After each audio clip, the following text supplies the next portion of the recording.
नमस्कार दोस्तों, स्वागत है आप सभी का आपके अपने इस यूट्यूब चैनल पर। और इस वीडियो के माध्यम से सीजीएल टीयर 1 2022 का क्वेश्चन पेपर डिस्कस किया जाएगा। पेपर जो हुआ था दिसंबर 8 को हुआ था। शिफ्ट जो है फर्स्ट है और शिफ्ट को सेट नंबर 25 बनाया गया है। तो चलिए शुरू करते हैं वीडियो पहले क्वेश्चन से। पहले क्वेश्चन पर आते हैं। तो पहला क्वेश्चन दिया गया था, इनकरेक्टली स्पेल्ड वर्ड बताना था, यहाँ पर ढूंढना था। आप चाहें पूरा स्टेटमेंट पढ़ें या फिर ऑप्शन में देख सकते हैं। ठीक है, ये ऑप्शंस रखे गए थे। क्वेश्चनेयर था, कमिटी था, इंटरवेंशन था, आउटकम था। अगर जो आप एलिमिनेट करना चाहते हो तो एलिमिनेट भी कर सकते थे। जैसे यहाँ पर अगर ये वाले लास्ट वाले देखे जाएँ तो आउटकम आसान सा है। ठीक है, ये इसकी स्पेलिंग सही लिखी गई है। इंटरवेंशन की स्पेलिंग भी सही है, इंटर और वेंशन VENTI1, इसका मतलब हस्तक्षेप करना होता है, इंटरफियर इंटरप्शन। कमिटी की स्पेलिंग COMMI TTE होता है, ये सही लिखा गया। तो अगर ये सब सही है तो एक गलत जरूर होगा, तो फिर ये वाला आप टिक कर सकते थे। अदरवाइज ये वाला वैसे भी गलत है। क्वेश्चनेयर का मतलब प्रश्नावली होता है, जिसकी जो स्पेलिंग होती है QUESTIO, ओ के बाद आपका DNN होता है, फिर उसके बाद IRE होता है क्वेश्चनेयर। इसमें क्या करना था, यहाँ पर एक्टिव फॉर्म बतानी थी, टेंस एलिमिनेट करने की कोशिश करते हैं। A terrible disaster was witnessed by our country. तो वॉज विटनेस्ड पता चल रहा है कि ये एक्टिव में हमारा सिंपल पास्ट टेंस रहा होगा। सिंपल पास्ट टेंस का मतलब है आपको V2 ढूंढना है, यानी सेकंड फॉर्म ऑफ वर्ब ढूंढनी है। इसमें हैड विटनेस्ड है, ये आपका परफेक्ट नहीं है। इसमें कॉन्टिन्यूटी है और ये आपका प्रेजेंट कॉन्टिन्यूअस नहीं है। इसमें V2 है, ये आपका करेक्ट है। और अदरवाइज दूसरे ऑप्शन भी चेक कर लेंगे। यहाँ विटनेसेस है, ये आपका प्रेजेंट है, तो नहीं होगा, थर्ड वन ही सही है। इसमें क्या करना था, वर्ड का जो है सब्स्टिट्यूशन ढूंढना था। फेल टू नोटिस और इग्नोर और कॉन्डेन के लिए क्या यूज़ किया जाएगा। ओवरलॉन्ग था, ओवरलाई था, ओवरलाय और ओवरलुक। तो फेल नोटिस करना या किसी चीज़ को अनदेखा करना, इग्नोर करना, या इवन जो है कोई क्राइम हो, ऑफेंस हो, उसको भी जो है अनदेखा करना, तो कॉन्डेन सेंस हो जाएगा, मतलब माफ़ करना सेंस कह सकते हैं, या फिर अनदेखा करना सेंस होगा। उसके लिए कौन सा वर्ड है। ओवर का मतलब आपका जो है क्या होता है, अति सेंस में होता है, यानी टू सेंस में होता है। जैसे ओवर लॉन्ग का मतलब टू लॉन्ग सेंस हो जाएगा।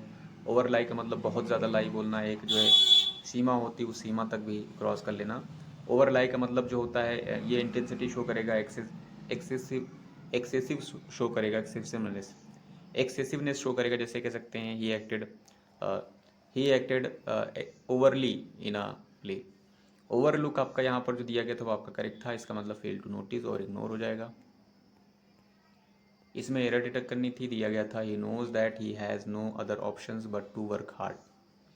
ही सब्जेक्ट सिंगुलर था या प्रोनाउन कह सकते थे, सिंगुलर का अकॉर्डिंग नोज था, ठीक है। दैट कंजंक्शन है, ही आपका अगेन सब्जेक्ट है, ठीक है। हैज़ आपका अगेन है यहाँ, और नो अदर ऑप्शंस आपका फ्रेज कह सकते हैं। बट आपका दिया गया था, टू आपका प्रिपोशन था, वर्क आपका वर्ब थी, टू वर्क, और उसके बाद हार्ड दिया गया था एडवर्ब। तो ही नोज, देखिए नो एरर वाला ऑप्शन भी है। ही नोज दैट, ये आपका सही लिखा गया है। He has no other option, ये वाला भी सही है। अब एक चीज़ देखिए, यहाँ पर एक वर्ड होता है अदर, ठीक है, और रैदर। तो इनके साथ आपका क्या चलता है, कंजंक्शन आपका पेयरिंग चलता है, कोलोकेशन वर्ड होते हैं। अदर दैन रैदर के साथ आपका दैन चलता है, ठीक है। इसके अलावा यहाँ पर देखिए जो दिया गया था, he has no other option, तो यहाँ पर बट इसके साथ नहीं चलता है। बट आपका किसके साथ चलता है, बट आपका इल्स के साथ चलता है बट, और नथिंग के साथ आपका बट चलता है। कुछ अदर भी फ्रेजेस होते हैं जिनके साथ स्पेशली यूज़ किया जाता है। फिलहाल यहाँ पर आपका क्या होना चाहिए था, बट की जगह दैन होना चाहिए था। यहाँ पर गलत जो है आपका सेकेंड वन गलत है। इसमें मीनिंग बतानी थी इडियम की, cudgel one's brain thinking about a debate, और to think hard, not to think, और to over think.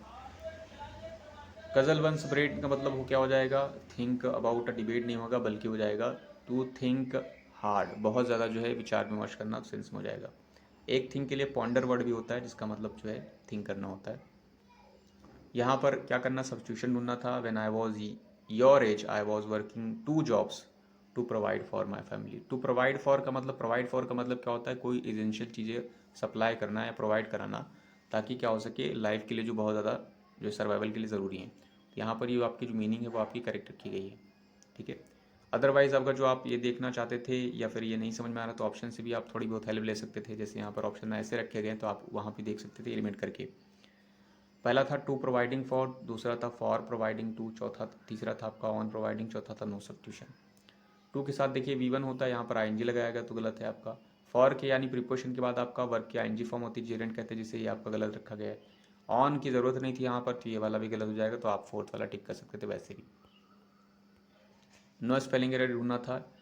The hippopotamus also known as river horse lives throughout sub Saharan Africa, ये दिया गया था। तो यहाँ पर देखिए हिप्पोपोटामस की स्पेलिंग गलत रखी गई है, 4 ऑप्शन रखे गए, एक में सही है। HIPPO होता है, फिर उसके बाद फिर PO होता है, तो यहाँ पर देखिए PO नहीं रखा गया तो गलत है, HIPP नहीं रखा गया यहाँ पर, HIPPO PO, TA होता है फिर MUS, ठीक है, TA होता है फिर MUS होता है, जो कि लास्ट में रखा गया, तो लास्ट वन सही हो जाएगा।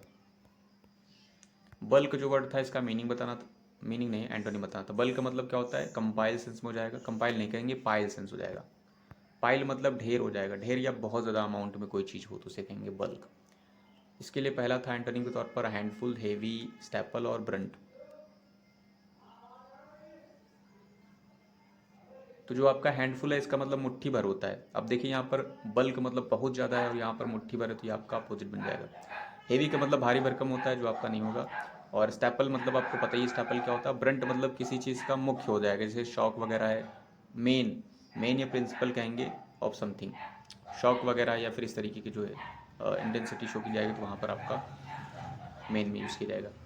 इसमें अप्रोप्रिएट ऑप्शन फिल करना था। She frankly confessed that she couldn't dash to purchase a car, she couldn't spend to purchase a car, she couldn't afford to purchase a car, she couldn't stand to purchase a car, she couldn't tolerate to purchase a car. तो यहाँ correct जो होगा spend नहीं होगा, आपका क्या हो जाएगा, अफोर्ड हो जाएगा। वो अफोर्ड नहीं कर सकती है परचेस अ कार का। एंटोनी बताना था इन्फ्लुएंस्ड, जिसका मतलब प्रभावित करना होता है। आप चाहें तो पूरा स्टेटमेंट पढ़ सकते थे, या अदरवाइज आप यहाँ से देख के कर सकते थे। जैसे यहाँ दिया था हैकनीड दिया था, इनमिकल दिया गया था, बाई पार्टीसन दिया गया था और इंटरेस्टेड दिया गया था। हैकनीड का मतलब क्या होता है, बहुत ज़्यादा जो है घिसा पिटा हो जाए, जैसे कहते हैं ना बहुत घिसा पिटा हो गया, ठीक है। बोरिंग आप कह सकते हैं, डल कह सकते हैं। इनमिकल का मतलब शत्रुतापूर्ण, जिसके लिए आप हॉस्टाइल वर्ड यूज़ कर सकते हैं, नॉट फ्रेंडली यूज़ कर सकते हैं, ओपोनेंट यूज़ कर सकते हैं। बाई पार्टीसन का मतलब होता है द्विपक्षीय, जिसमें 2 पार्टीज शामिल हों। इंटरेस्टेड का मतलब रुचिकर होता है। तो यहाँ पर आप एलिमिनेट कर सकते थे, जैसे कभी कभी क्या होता है जब कुछ नहीं समझ में आता तो क्या करते हैं, एलिमिनेट कर देते हैं, क्योंकि टिक तो करना ही होता है। जैसे यहाँ पर भी आप कर सकते थे, हैकनेड यहाँ पर नहीं हो रहा है, इनमिकल भी नहीं हो रहा है, इंटरेस्टेड भी आसपास नहीं है, तो आप तीसरे वाले को टिक कर दीजिए, ठीक है। तो वैसे भी तीसरा वाला ही ऑप्शन यहाँ पर सही है, ठीक है। फिलहाल SSC ने इसी को सही माना हुआ है, ठीक है। यहाँ पर इन्फ्लुएंस था और यहाँ पर बाई पार्टिज्म को सही माना हुआ है, ठीक है। अदर जो ऑप्शंस हैं वो भी उसके आसपास भी नहीं है। नेक्स्ट पर आते हैं। 11th में दिया गया था correct indirect form. Indirect form बताना था। देखिए यहाँ पर the blind man said to me can you help me cross the road. तो टेंस एलिमिनेट करने की कोशिश करते हैं। Can you help me cross the road से पता चल रहा है कि कुड रहेगा आपका इनडायरेक्ट में। यहाँ पर है कुड, इस वाले में नहीं है, इस वाले में है, हो सकता है, इस वाले में नहीं है, तो ये नहीं होगा। 2 ऑप्शन मिले जिसमें कुड है। ये आपका इंटरोगेटिव है, तो इसका मतलब जो है सैड टू कास्ट में होना चाहिए। क्या लिखा गया है, इसमें लिखा गया है, इस वाले में भी लिखा गया है। फिर देखते हैं पर्सन वाला, देखते हैं। जैसे ये पता चल रहा है यू जो है सेकंड पर्सन है, SON 1 2 3, ये ऑब्जेक्ट के अकॉर्डिंग बदलेगा, यानी मी के अकॉर्डिंग। मी ऑब्जेक्ट है, यानी क्या आएगा, आय आएगा। तो क्या आय किया गया है सब में, इसमें देखिए किया गया है, इसमें भी किया गया। दूसरी चीज़ इंपॉर्टेंट ये होती है कि जब इंटरोगेटिव सेंटेंस आपका होता है, उसका जब इनडायरेक्ट बनाते हैं तो उसका जो स्ट्रक्चर होता है, पहले सब्जेक्ट आता है, फिर उसके बाद वर्ब और हेल्पिंग वर्ब आती है। जैसा कि यहाँ लिखा गया, आय पहले किया गया है, फिर आपकी हेल्पिंग वर्ब बाद में की गई। जैसे यहाँ पर हेल्पिंग पहले थी, फिर सब्जेक्ट बाद में था, तो वैसा नहीं होता है, एसरेटिव टाइप में लिखा जाता है, ठीक है। तो ये आपका दोनों में फॉलो किए गए। फिर देखिए अगर जो मी देखेंगे तो ये आपका कौन सा पर्सन है, फर्स्ट पर्सन है, तो ये सब्जेक्ट के अकॉर्डिंग चेंज होना चाहिए। सब्जेक्ट आपका क्या था, द ब्लाइंड था, ब्लाइंड के अकॉर्डिंग हिम होना चाहिए, ही होना चाहिए। यहाँ पर हिम दिया गया है, यहाँ पर भी हिम दिया गया, करेक्ट लिखा गया। फिर यहाँ क्रॉस दिया गया, यहाँ क्रॉस दिया गया, यहाँ V2 लगा दिया गया है, ठीक है। तो करेक्ट जो होगा ये क्रॉस दिया, क्रॉस होगा। देखिए इसके बाद आपका V1 होना चाहिए, तो ये वाला गलत हो जाएगा, फर्स्ट वन से हो जाएगा। इसमें क्या करना था, मोस्ट अप्रोप्रिएट ऑप्शन ढूंढना था। One has to be persistent, ठीक है, इन स्टडीज़ इफ़ ही और she wants to get his और her dream job. Success will remain unattainable रहेगी if one studies one dash. देखिए कोई अगर डैश स्टडी करेगा ढंग से, तो सक्सेस अनअटेनेबल रहेगी। परसिस्टेंट मतलब जो एक लगातार कॉन्टिन्यूटी के साथ। रूट एंड ब्रांच दिया गया है, द 3 R's दिया गया, अप्स एंड डाउन्स था, बाय फिट्स एंड स्टार्स था। रूट एंड ब्रांच का मतलब कम्प्लीटली सेंस होता है, ठीक है। जैसे कहें we have done our work, root and branch completely पूरा कर लिए। द 3 R's का मतलब होता है रीयूज, रिसाइकल एंड, एक रीयूज हो गया, रिसाइकल हो गया, और एक और होता है, ठीक है, रीयूज, रिसाइकल, और एक आर, आर जो होता है वो आप कमेंट सेक्शन में बताइए। 3 आर होते हैं, रीयूज, रिसाइकल और एक याद नहीं आ रहा है। थर्ड में देखिए क्या दिया गया था, थर्ड में दिया गया था अप्स एंड डाउन्स दिया गया था, इसका मतलब क्या होता है, उतार एंड चढ़ाव होते हैं। और चौथे में दिया गया है आपका बाय फिट्स एंड स्टार्स, जिसका मतलब इरेगुलर होता है, नॉट रेगुलर वे में। अब देखिए यहाँ पर अगर इरेगुलर करेंगे तो जाहिर सी बात है अनअटेनेबल रह जाएगी, तो आपका करेक्ट हो रहा है फोर्थ वन। नेक्स्ट है यहाँ पर क्या करना था, वन वर्ड बताना था। A room where dead bodies रखी जाती हैं उसे क्या कहेंगे, सैनिटोरियम, म्यूजियम, मॉर्चरी, और आपका था सफारी। सैनिटोरियम का मतलब एक प्लेस होता है जहाँ पर जो है सिक पीपल या फिर अनहेल्दी पीपल्स को ट्रीटमेंट देने के लिए रखा जाता है, जिसके कहेंगे आरोग्य धाम कहेंगे, वहाँ उनका इलाज किया जाता है। तो ये आपका गलत है, ये नहीं है। म्यूज़ियम का मतलब आपको पता ही है, जो एंटीक चीज़ें होती हैं या फिर एंशियंट चीज़ें होती हैं उनको वहाँ पर रखा जाता है। मॉर्चरी आपका करेक्ट था, और सफारी आपको पता ही क्या होता है, तो करेक्ट जो था मॉर्चरी था। इसमें क्या करना था, एक्टिव बतानी थी, टेंस एलिमेंट करने की कोशिश करते हैं। The important points were narrated in the class by the teacher. Were narrated से पता चल रहा है सिंपल पास्ट टेंस था, एक्टिव में मतलब V2 ढूंढनी है। इसमें है ये आपका कॉन्टिन्यूस है, नहीं है, ये आपका परफेक्ट है, पास्ट नहीं है, ये आपका सिंपल पास्ट है, V2 दिया गया, ये हो सकता है। लास्ट वाला देख लेते हैं, तो लास्ट में वर्ड चिपकाया गया तो ये नहीं है, तो आपका थर्ड वन सही है। इसमें फिलअप बताना था most appropriate. She became frustrated with her poor health and began to lose dash of her recovery, कि डैश भी लूज कर रही है। Wait, idea of her recovery, money of her recovery, hope of her recovery. देखिए became frustrated हो रही है, poor health हो, ठीक है, with her poor health and began to lose, तो जो उसके रिकवरी होने की जो होप है यानी उम्मीदें भी हैं वो भी खो रही है, तो आपका फोर्थ वन सही हो जाएगा। एरर डिटेक्ट करनी थी। She has habit of spending against her means दिया गया था, नो एरर इसमें नहीं दिया गया है। शी सब्जेक्ट था और हैज़ था आपका हेल्पिंग वर्ब कहेंगे। अब देखिए यहाँ पर आपका जो हैज़ है आपका पोजीशन शो करने के लिए यूज़ की गई है, वर्ब है। हेल्पिंग वर्ब नहीं कहेंगे, इसे हम वर्ब कहेंगे। ये आपकी वर्ब शो कर रही है, पोजीशन, पोजीशन इसलिए शो कर रही है क्योंकि इसके बाद एक्शन डोनेटिंग कोई वर्ब नहीं है, इसलिए आपका पोजीशन शो कर रही है। She has a habit of भी सही लिखा गया है, उसकी आदत है। अब देखिए ऑफ प्रिपोशन था, इसके बाद जो वर्ब आती है वो एनजी फॉर्म में रहती है, जिसे जेरेंट कहते हैं, लिखा गया है, यहाँ तक सही है। फिर अगेंस्ट दिया गया था, हर आपका पजेसिव एडजेक्टिव था, और फिर मीन्स आपका नाउन था। देखिए यहाँ पर कहने का मतलब वो जो अपनी रिसोर्सेज से ज़्यादा जो है स्पेंड करने की कोशिश करती है, आदत है उसकी। तो देखिए अभी अभी आपने सेंटेंसेस यूज़ भी किए होंगे, जैसे आप कभी कहते हैं, जैसे कोई क्वेश्चन है आपका, आपकी समझ के बाहर है, तो आप क्या यूज़ करेंगे, बियॉन्ड माई अंडरस्टैंडिंग,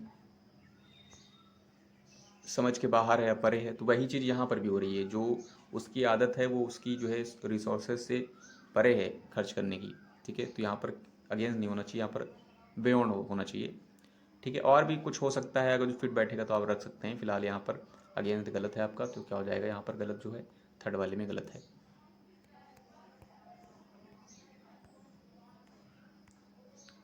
यहाँ पर वन वर्ड बताना था।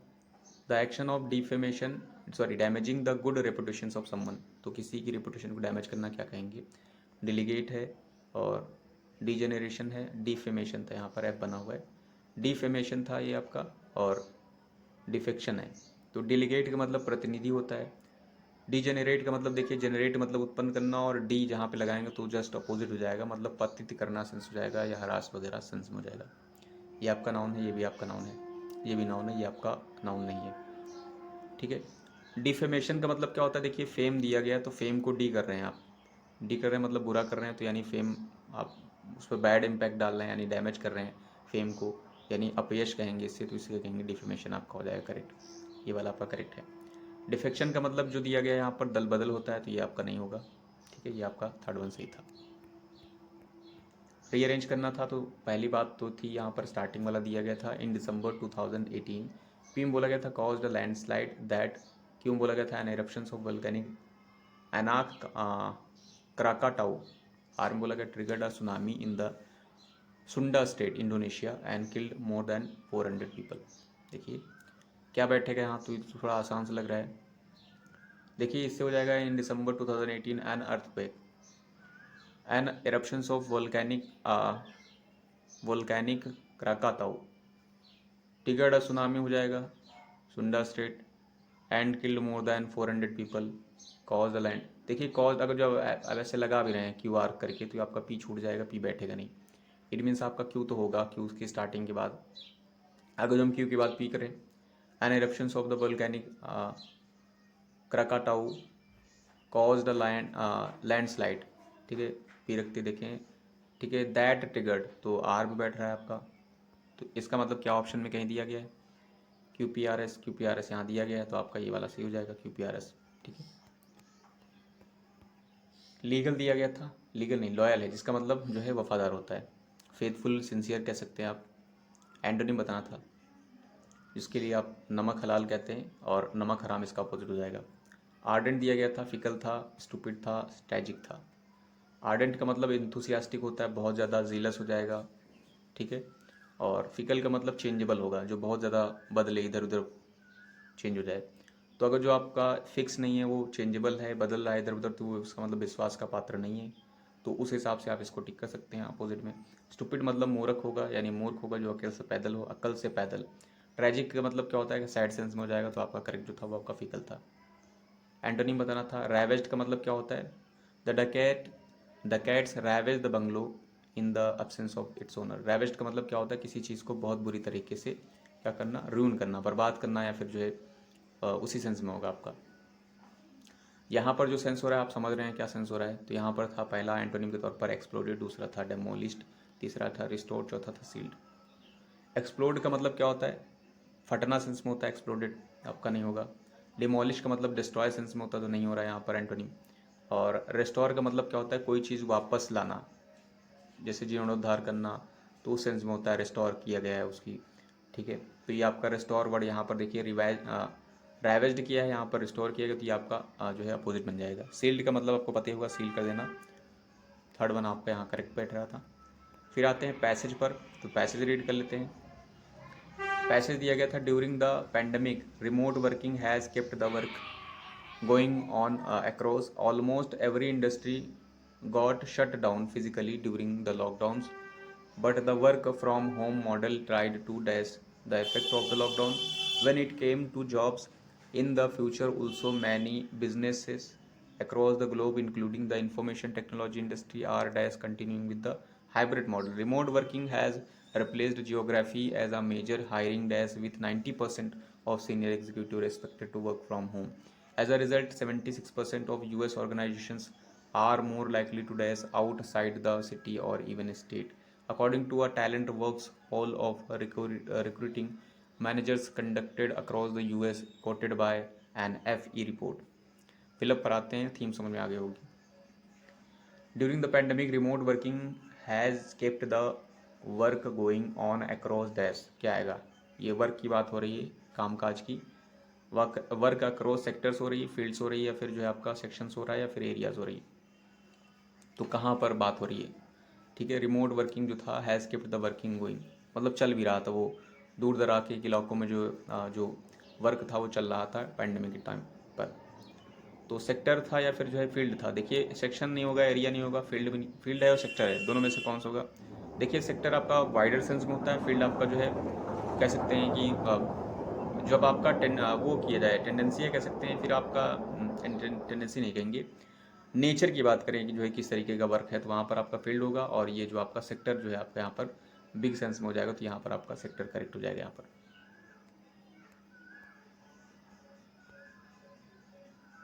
यहाँ पर आते हैं, तो 2 नंबर में बोला गया था, फिर बोला गया था यहाँ पर, almost every industry got shut down physically during the lockdowns, but the work from home model tried to dash the effect of lockdown को कम कर डैश करने की कोशिश की है। मॉडल जो है वर्क फ्रॉम होम ने सब्स्टिट्यूट करने की कोशिश की है इफेक्ट को, या फिर रिड्यूस करने की कोशिश की है इफेक्ट को, रिप्लेनिश करने की कोशिश की है, या फिर सब्सटैंशिएट करने की कोशिश की है, ठीक है। तो सब्स्टिट्यूट का मतलब क्या होता है, किसी एक की जगह दूसरी जगह लेके आना, यानी कोई एक चीज़ की जगह दूसरी कोई चीज़ लेके आना, तो ये आपका नहीं होगा। रिड्यूस करने की कोशिश की है, यानी जो इसका इफेक्ट था लॉकडाउन का उसको कम करने की कोशिश की, करेक्ट है। रिप्लेनिश का मतलब होता है टू फिल अगेन होता है। अब सब्सटेंशियल का मतलब आप बताइए कमेंट सेक्शन में क्या होगा। थर्ड पर आते हैं, थर्ड में बोला गया था in the future also many business across the globe जो है including the information technology industry are dash continuing with the hybrid model. क्या कर रहे हैं इस हाइब्रिड मॉडल के विषय में? बहुत सारी बिजनेस जो है अक्रॉस द ग्लोब में बिजनेसेस दिया गया है, एनालाइजिंग कर रहे हैं, एग्जामिनिंग कर रहे हैं, कंसिडरिंग कर रहे हैं, ऑब्जर्विंग कर रहे हैं।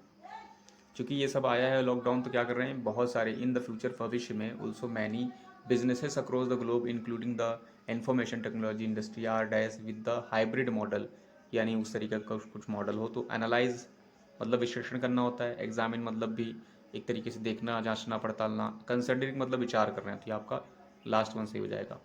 ऑब्जर्व मतलब भी आपको जो है अवलोकन करना होता है। फोर्थ पे आते हैं, तो यहाँ पर दिया गया था, इस वाले में दिया गया था remote working has replaced geography as a major hiring days with 90% of senior executive expected to work from home. तो क्या आएगा यहाँ पर, देखिए क्या है, has replaced geography as a major hiring days, लिखा गया है article. A major hiring days क्या आएगा यहाँ पर, a major hiring formula with 90% of senior executive expected to work from home. Standard दिया गया है, क्राइटेरिया दिया गया, क्राइटेरियन दिया गया है।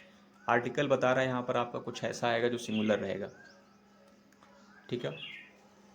तो पहला था आपका फार्मूला, तो फार्मूला की यहाँ पर पहली तो बात ही नहीं हो रही है, ठीक है। दूसरी चीज़ जो आपका दिया गया है ये, अब फार्मूला बताइए आपका सिंगुलर नाउन है या प्लूरल नाउन है। स्टैंडर्ड दिया गया है, स्टैंडर्ड मतलब आपका सोपान होते हैं कुछ फिक्स्ड, ठीक है। क्राइटेरिया आपका जो है कुछ क्राइटेरियाज होते हैं, ठीक है, हायर करने के।